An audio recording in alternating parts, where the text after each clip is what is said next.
Whoa! I know. I could have taken a whole bunch of videos. I could have done a whole ton of content, but what would be the point? The point would be literally to get views, to get content, to get all that stuff. But I'll ask the question of myself that maybe a couple of you might be kind of asking yourself, or at least maybe wondering why. Guy, why did you take the brand new Outcast 4S V2 to the most destructive place that you've got near you and run that RC like you did? Oh.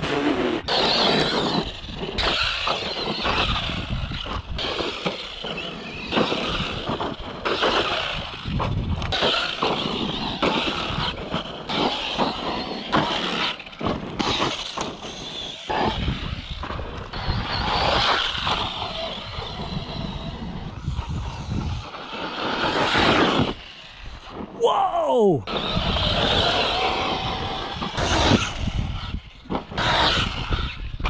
Oh.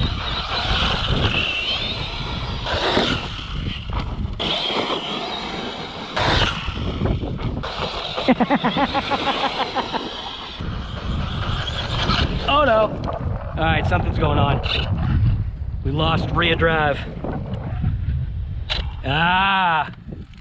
Number one, because I did feel that this RC, kind of based upon what I was looking at, I did feel that this RC had what it took.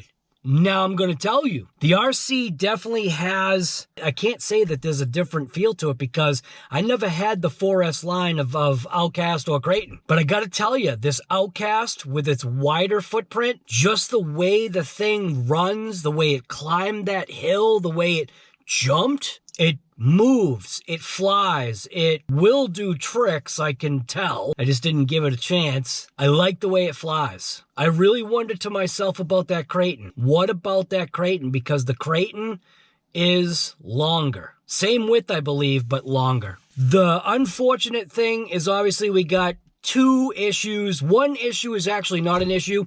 I had thought that the drive shaft had melted out, but it actually didn't. Just the very edge of it suffered a little bit of scarring, and I think that might have been just from mesh onto, not mesh, but not like spline mesh, but like it going into the area, maybe grit or something. Because I did check the splines and everything checks out as far as the splines go. The motor is a 2400 kV motor, SPEKTRUM, and I do believe that this thing has the same issue that the 3200 SPEKTRUM motors did with the front side, or I call the pinion side motor bearing. So, yeah. And then the other issue, which was the reason why I initially stopped, was because the little sleeve thing that retains the pin got knocked off somehow and the pin flew out. Now, the pin definitely did cause some damage to the link. So what I'm going to try to do, I'm going to take the car inside. What I'm going to try to do is I'm going to use two cameras simultaneously to be able to show you the issues. I'm going to use this camera right here, and I'm also going to use my cell phone camera, which I haven't used in quite a while, and hopefully be able to zoom in and get the close-up shots that I think I'm trying to achieve with what I saw with my eyes.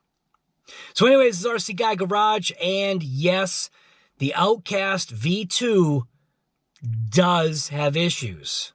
You just got to wonder, are those issues worth it? I really like the way that thing flew. So let's go check it out.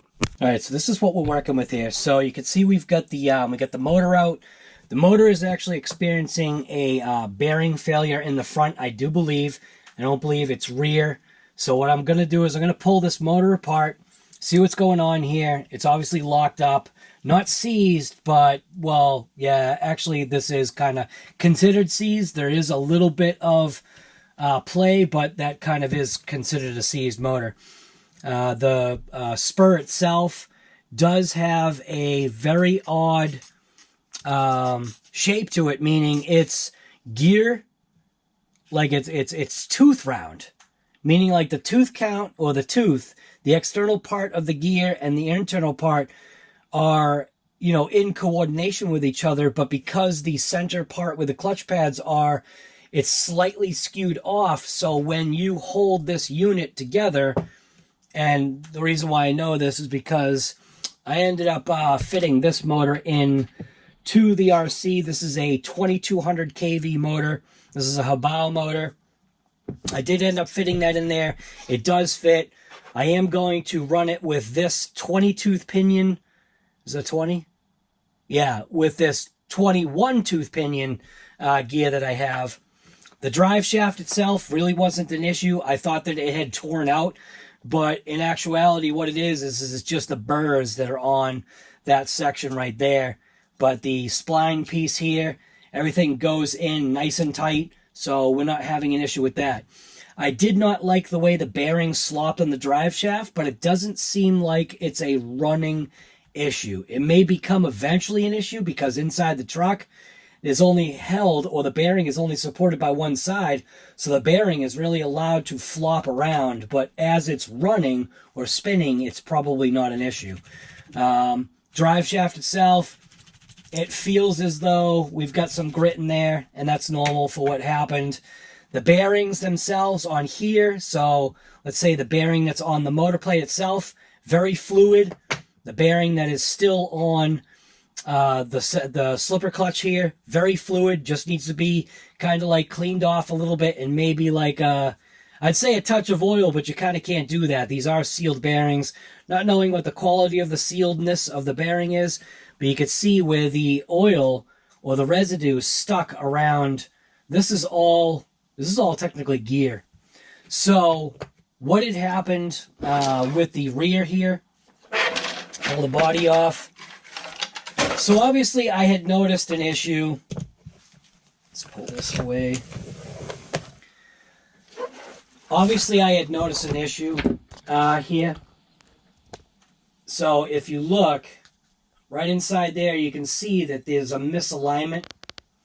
So what had happened is you can see that that piece, this little sleeve that's right here, this sleeve piece actually popped off.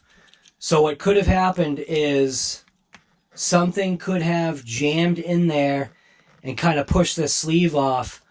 It looks like it may have caused some internal damage to this cup. I'm not exactly positive, but we're going to go ahead and pull this apart. Yeah, so far that's it. Steering seems fine. I mean, this is only one battery pack ran through it. It was an 8,000 milliamp pack, and we did not get to drain it. What I should do is show you at least where we got to on that pack. These are typically the packs that I do run in these RCs right here. So these are Ovonic packs. Now, when running obviously a 3S vehicle, I am running something like this. Ovonic Rebel Series 5200 3S pack, which is a 60C. It's good for running it in the 3S vehicles. Same thing right here. Next in line would be the 6500 3S pack. Again, the Rebel Series at 80C. And then if I wanted that extra boost, this is a 6,000 milliamp pack at 100C. That is a 3S pack. And you can see the slight differences in the sizing of the packs going from the MAH ratings. So you've got a 52, a 6,000, and a 6,500, and you can see that these packs do just slightly vary. The 5,200 is a hard pack. I don't necessarily always go for the hard packs, but they do work. You have to make sure that you do put some type of a protection around the packs so that they don't damage the plastic chassis. I do like these soft packs. Same thing. You kind of want to always have some kind of a protection. Now, this pack right here is a 4S pack, which is an 80C pack. This was going to be the intended battery that I first ran in this car. However, I went overboard and I wanted to run this. This is an 8100C Rebel Series 4S pack. This is probably about the maximum size battery that you're going to want to run in this RC car. This might be the one that you actually want to run. But I'll tell you, man, let's see where we got here as far as what kind of lipo juice this still has in here. So we're looking at coming in at 26% on this pack that I ran yesterday. So we were really close. We probably had another like maybe 10 minutes of runtime. So now what we're going to do is I'm going to pull out the axle. I'm going to see if this is something that I've got the ability to fix right here. I'm not sure what it's going to take, whether if it's going to be like a nail or something like that, you know, is going to fix this.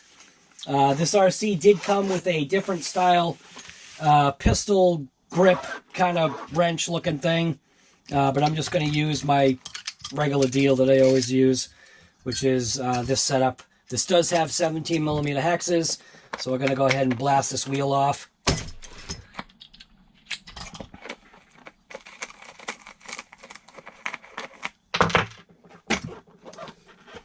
So what I do want to do is I want to get this axle out of here. We're also going to see about pulling off that end.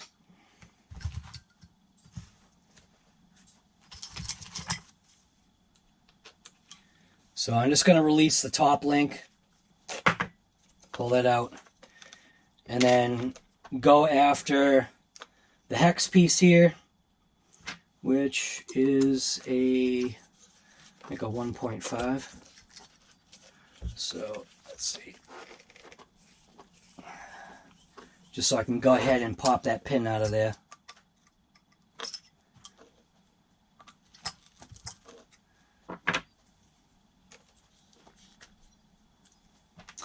So most likely it's going to be that style of pin. That's probably what I need for the inside. I'm not positive yet, so go ahead and pull this axle out. What I wanted to do, see a lot of grit in there. Boy, that's really stuck in there. So it did come out as one piece. So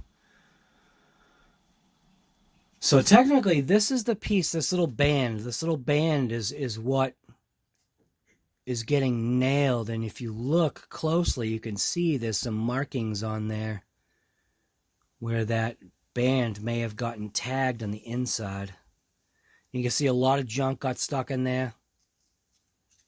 Diamond dust, it's a very, very, very abusive kind of place. But this is the end that ended up tearing out.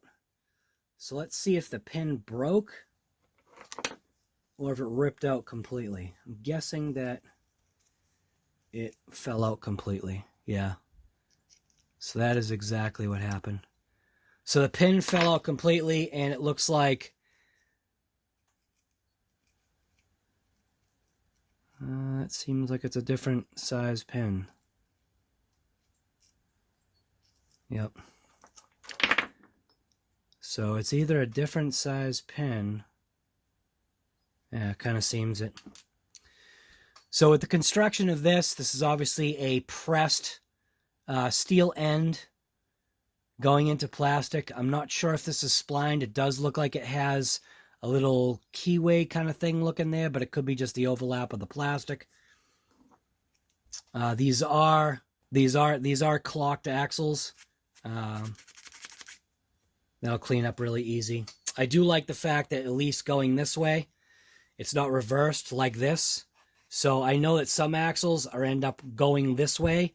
And what that does is allows the sand to filter down and in, then it's got nowhere to go. At least they did it this way to make it so that the dirt wasn't really going up and inside. I mean, it does get up there, but at least it can kind of get out. So I'm going to go ahead and go after that piece right there. There should be a set screw here somewhere. So it looks like the ring is kind of in the way. So it looks like the set screw. Is that it?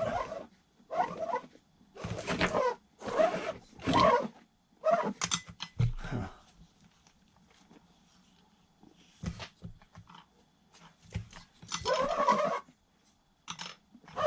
This looks like the set screw is right there. And there's no accessible way to pop that off. It's not going that way. It's pinned like, yeah. Let's just pop this little sleeve thing off. Little split sleeve right here.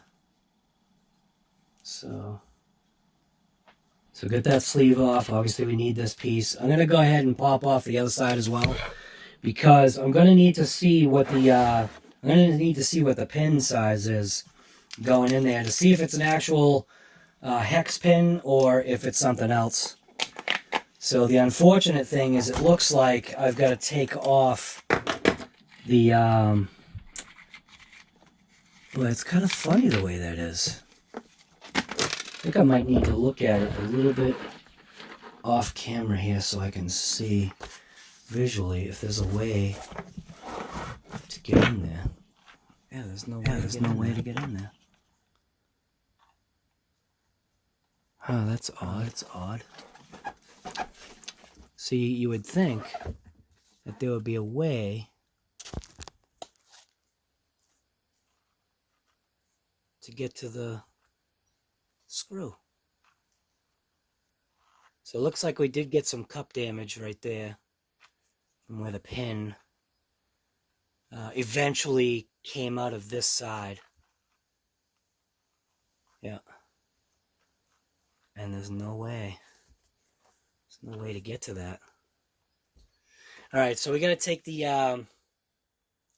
we obviously now have to take this top section off to go ahead and get to this piece. So I'm going to go ahead and put this stuff aside.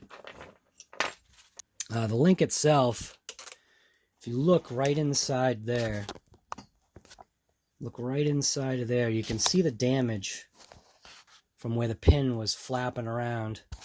And the same goes for the link arm. You can see right there where it was kind of chopping away at it, so that's kind of a bummer. So we got to take the top case off.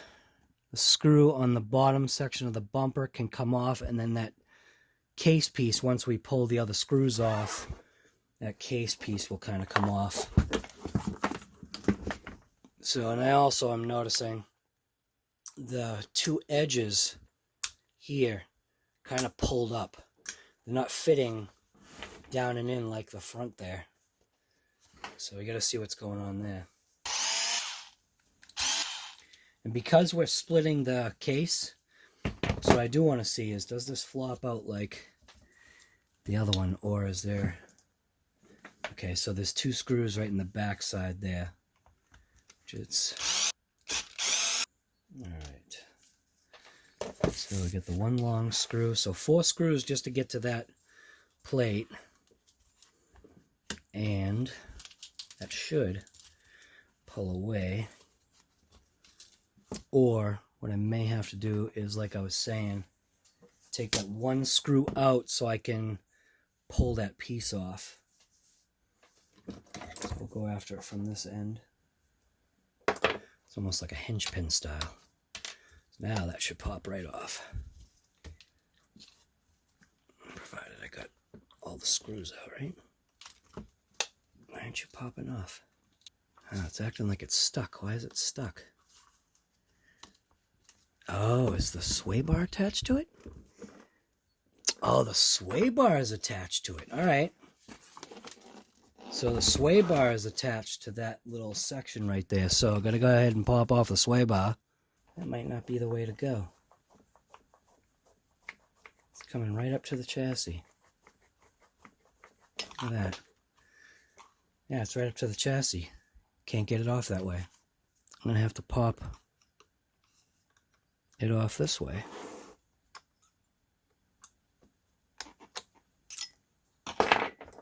I think that might be a 1.5. Yep.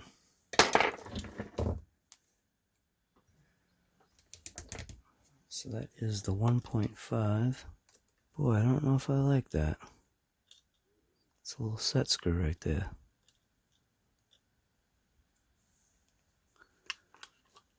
How's that held on? So maybe what it is that set screw technically doesn't matter because, I mean, not that it doesn't matter. I'm getting lost in train of thought here. So that set screw doesn't need to come off. The whole thing will slide off once I get it.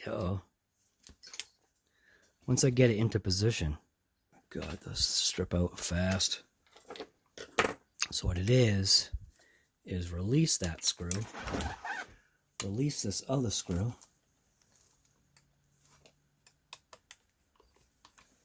then the piece will slide back, right? Come on, don't make a ladder out of me here. Come on, guy. What are you doing here? This piece should just slide off. What's it doing? It's like if there's a screw still attached, but there isn't. Oh, wow, it's got that much grit in it.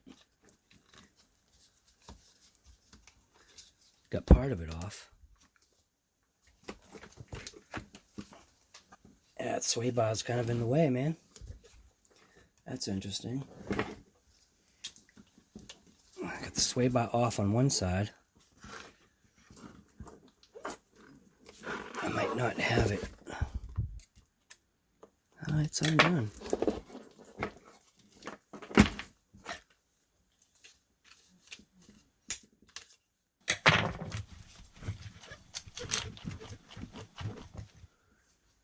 Wow, I've never had one of these things give me this much trouble. Wow. So what it was the axle was stopping this sway bar from coming out. This is definitely a different kind of setup here.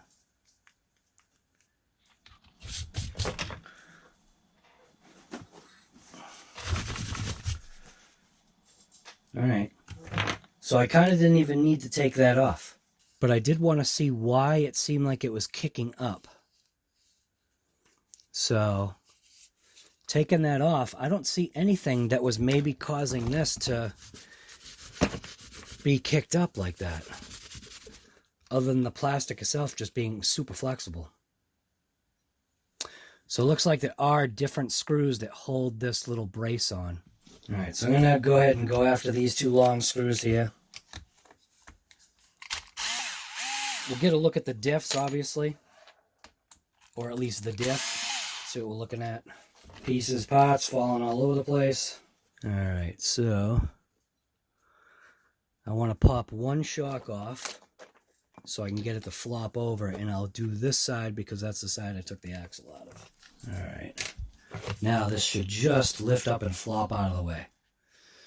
So there you go. You literally got to take the case off. There's nothing really for grease. This hinge pin really got damaged to the point of where it's useless and broken.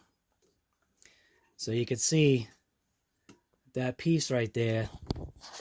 That is technically now useless and broken. So it actually ate right through the entire thing.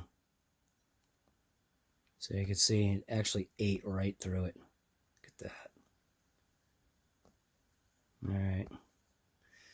So it looks like I'll need rod ends or link ends. I'm going to go ahead and just pop this diff out of here. This whole little unit. Slide this piece out of there. Doesn't look like there's any contaminants getting inside other than what I just put in there. But there is nothing for grease in this thing. I mean, there is grease, but it's really not doing anything. But yeah, these are set so deep inside. Look at that.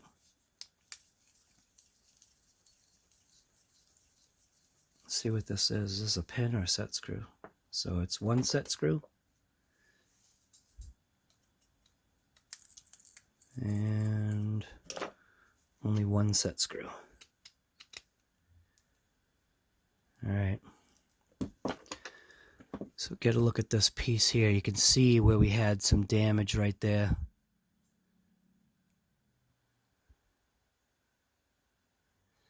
So this whole piece being plastic, my guess, I've got a good guess at what happened here. So my guess at what happened here is this heated up. Because I'm seeing the plastic being deformed. It's kind of hard to say. Let's get a look at the other side. See what the other side's doing.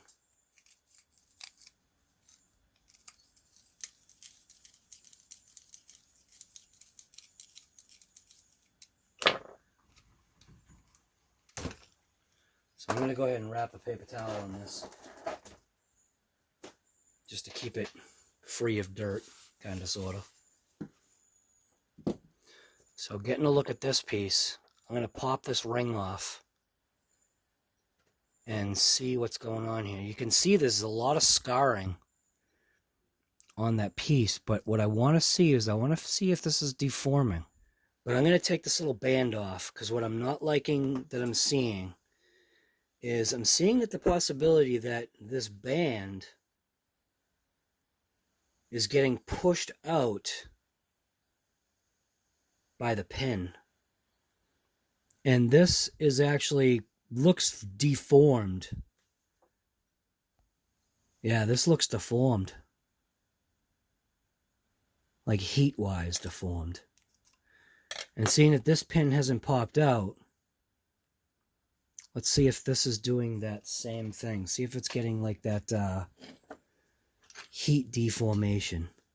Because I do see it's bumped up right there, where that pin is. So let's see if we can pop this little... No bloodbath here.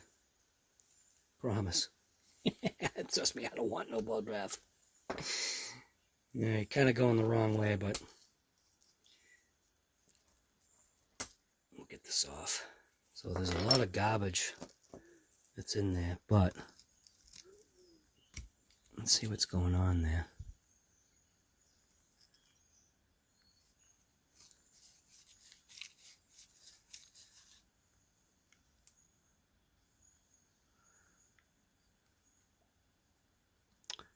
Looks like somehow this stuff is potentially getting underneath this little band. You can see that band's not aligned. There we go. Comparing it to the other band, you can see where junk kind of got in there. I wonder if the centrifugal force... Oh, that's what I think it is. The centrifugal force is enough to allow that band to pull out. That's what I'm guessing. I'm guessing the centrifugal force of that band is enough to allow it to push out.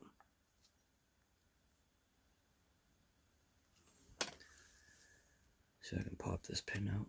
Yep, comes out pretty easy. That's a pretty hefty pin. So I am definitely not going to have that pin. So what I was thinking is that it was going to be wheel hex pin, and it's not. That is a hefty pin.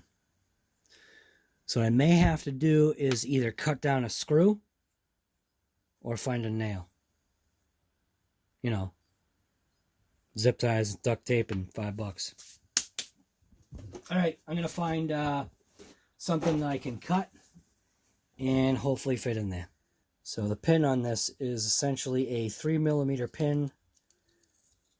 So it's a 3 by like 17-ish. So what I do think that I'm seeing is I think that I am more seeing it's the centrifugal force that's kind of opening that up. So the only way to kind of counteract that would, I guess, it would be literally putting heat shrink tubing or something like that on it, because you've got to have something that kind of covers that area. That's going to be a problem, man, because if you don't have shrink tubing, which I don't think I've got shrink tubing that's that size, man. It almost like you need like a bearing sleeve, like you need to put it back together and measure the outside. That's what I need to do, because there is a possibility of maybe being able to take like an old outer bearing like race. I think that's what it needs, though. It needs something to stop that that's minimal movement. That's what it is. It's minimal movement. It's literally the centrifugal force. It just opens it enough, And garbage can get packed in there, and it just keeps opening and opening. And I think eventually the pin must just like push out, or it must get to the point of where it's rotating and it just, I don't know, moves, shifts over that little nub. Because that nub is like almost non-existent on this one. But this is deformed. So I'll have to kind of like, I think I'll have to reform that, if that's what's going to work. All right, so while I've got this diff open, I was checking out the gears. There is a slight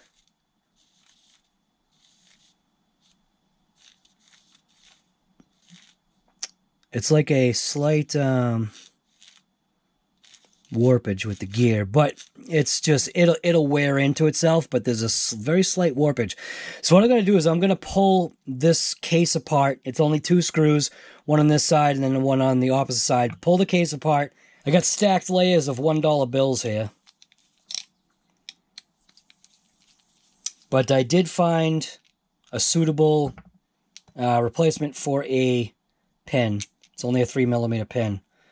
So I'm going to go ahead and slide this off of that end. Get a look at the bearing. That seems fine. Does look like grit and material is getting beyond. Actually, it's not getting beyond. It's just getting kind of like packed up into that area. So I'm going to clean that out. So that's a little bit better. Screw out of there. It's a funky cut screw. So I am going to go ahead and take that end off. It doesn't really matter. I don't know, in my head I was thinking something else. I should have taken it off, the cup off of the other side, because then it wouldn't have been an issue. So go ahead and pop the side off. You can see that bearing.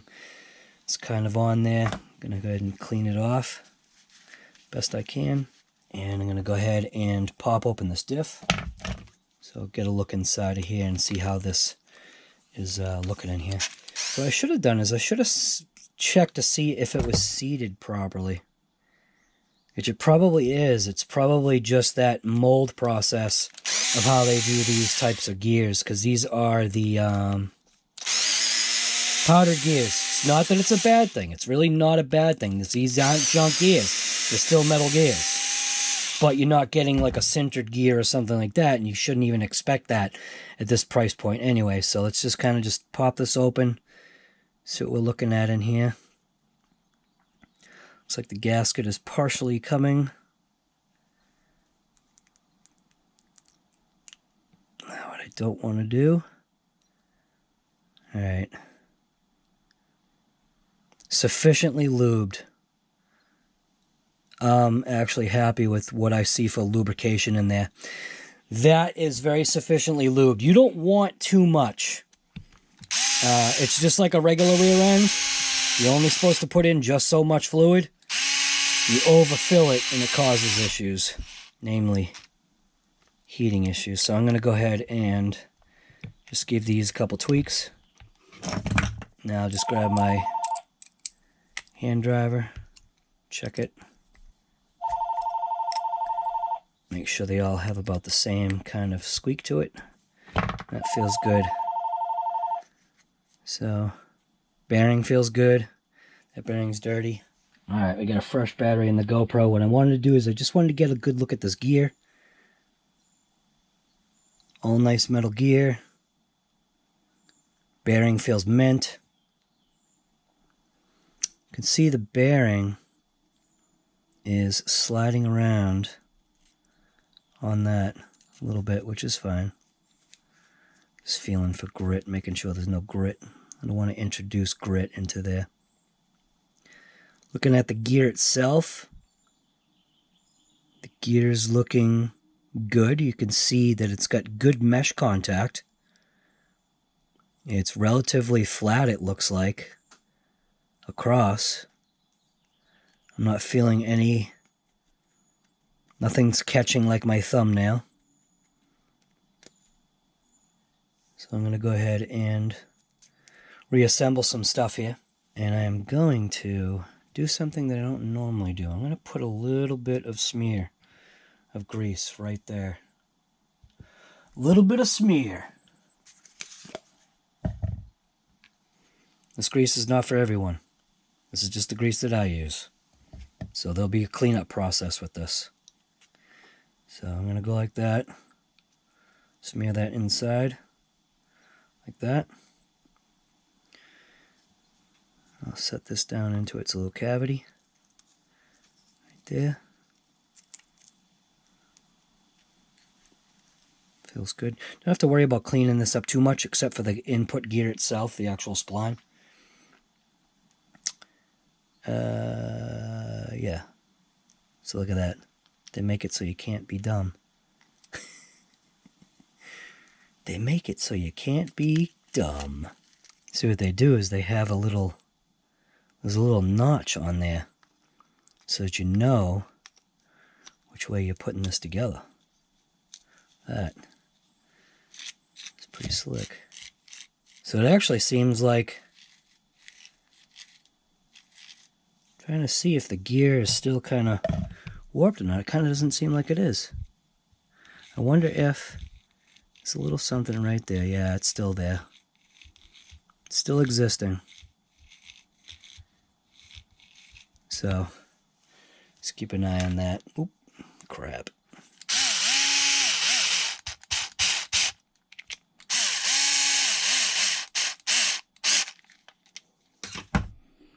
So this doesn't need to be super tight. Just as long as it's closed up. Get a feel for that. And the binding is back. So the binding has to do with that. It's binding right there. It'll probably wear itself in, but let me just loosen this a touch. See what happens if I back these off. Binding is still right there.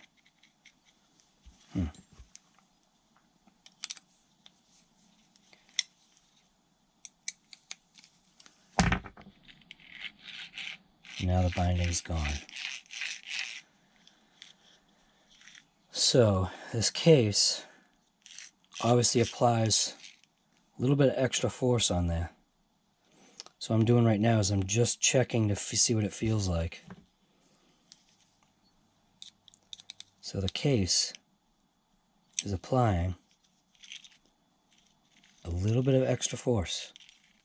As soon as I crank those in,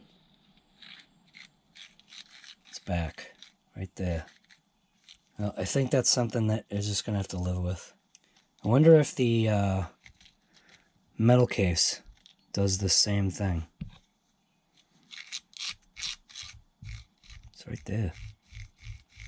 Can you hear that? Hear the difference in tone? It's fine there. It's just right there. It's because of the gear. The gear's got a slightly different, probably thickness to it. Alright, that's just going to have to stay as is. There is some debris. There is some debris right in there. It looks like it is getting past the bearing surface, so I'm going to go ahead and just kind of clean that out best I can. So inevitably it seems like it's almost, I wonder if this diff case is slightly different, because why do I feel like I don't remember having to take that apart in order to put this together. Could be wrong, man. There's so many vehicles that you work on, you eventually, over time, you kind of forget. So, get that piece on there. This is the one that's kind of deformed. So I think I'm going to have to heat that up and see if I can reform it. I almost forgot to keep filming. Because what I ended up doing is I ended up cutting a new pin. And basically what I used is I had this driver. This was the... This is a 1.5 that broke off a long time ago, like the tip. I tried to use it like a pry bar, stupid, so I used it as a pry bar and I suffered the consequences. But what it did is that this driver is obviously a hardened material. It's like a titanium coating finish and everything. And what it did is just went over to my grinder and I just literally sliced it off, broke it, and then made it the exact size. Then what I did is I took just electrical tape. Just a bunch of things. So I took the sleeve. I made sure that the sleeve piece, this metal loop, this is not the sleeve piece. This is a different one. But what I did is I just made sure that, which I probably could have used this. Yeah, I probably could have used this. But anyways, I would have had to cut that hole. Where am I? I used my pliers, these things, my cutters, and I just made sure that the ends were not flared out in any way, because I noticed one of the ends was flared out, so I don't know if it like caught something during the rotation kind of deal. But like I was saying, I suspect that what it is it's a centrifugal force that I think is opening it up, which then allows the junk from the front wheels to impact this area, because this is kind of like a little cavity. So in the front wheels, if you look at how the front wheels are, when you're turned, that is throwing all kinds of garbage back here, and there are provisions for some type of guard. There's like 3 holes. So it looks like some type of guard can possibly go there. So I might make something out of plastic or something. I don't know. And then I took electrical tape, and you got to keep in mind of how you're winding this. So obviously when the diff is going in, it's spinning this way. So you want to make sure that you wrap it this way. That way the tail end is going that way on both sides. So we're going to see if that works. This is not a fix. Apparently Arrma already has a fix for it. And my guess is that the indent on here is deeper. That would be something that kind of makes sense. It seems as though that this piece is just like too thick or something. Do you know what I'm saying? Like, it just seems like it's too thick. So I'm going to go ahead and install this. And then, like my customary whole thing is I always use the, this stuff right here. I almost said this garbage, but this ain't garbage, man. This is the grease that I use to grease up my gears whenever I have a ring and pinion kind of situation like this right here. And this stuff works absolutely beautiful. It's stuff that you do have to clean up after. You will notice the chassis bleeding a little bit. It will pick up dust, but I would actually rather have that happen than to have cruddy gears. So I put a nice dose in there. The stuff is like $14 a bottle, or it used to be $14 a bottle.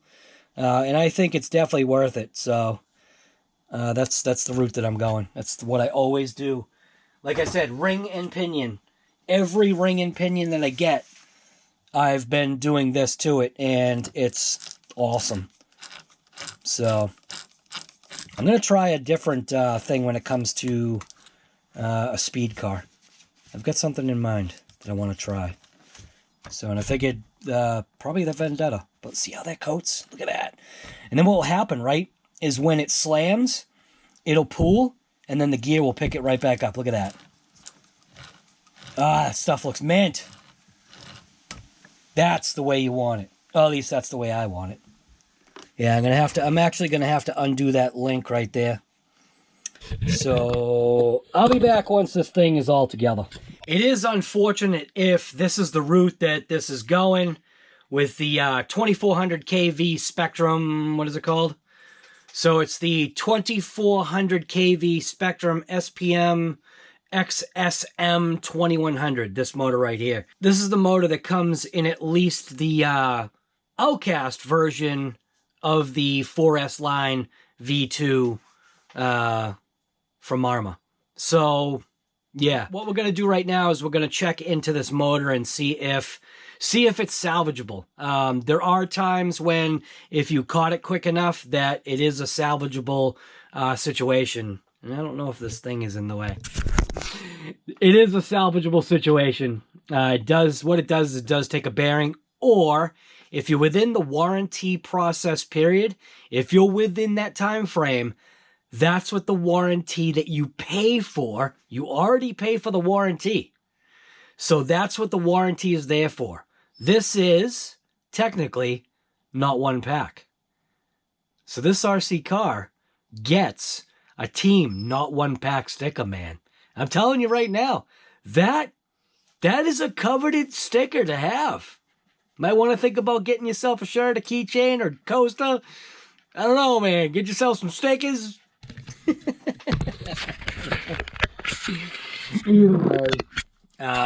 thing is that we're gonna break open into this motor. So what had happened was